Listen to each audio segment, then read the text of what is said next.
Tol, isuke ari ta subong sa aton pisto naman, another day, another isda naman subong nga pina-display. Ari ta subong sa aton pisto diri sa kilid sang bite sa kilid sa karsada sa highway sa Suklaran ang location, Suklaran sa tubang sang elementary ari mi nga naman tadi.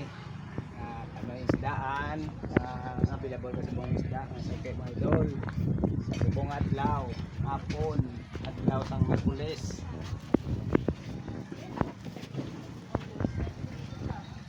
Ari mga pinabultang dagko ni mga bangros tao kay ang mga gagmay na ubos na dagko na. Ang dagko ng bangros tag 200 niya.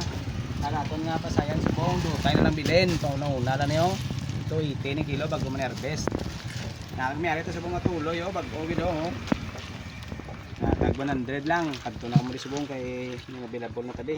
Agari may ano pa ta subong Mayari pa ta sa mga kasagasag ng mga bago kay gapon sold out naman to. Salamat din sa mga sukit nga gadadlaw nga balik-balik bakal ka ng isda.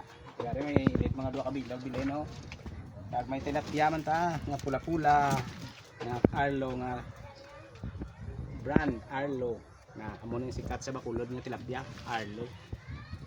Tag 200 ang kilo ay medyo ang adlaw sa buong medyo madlos kag mulan ulan man kaya mulan ilabot ng isda dutay lang ang diskweta subong ang mulan ni subong bali bilang ni batas ni mulan ni sa mga pangita mo sudan kadto na mo subong kaya ara na ko di para mag-serve sa inyo ang inyong sudan pag inaulat nyo kadto na di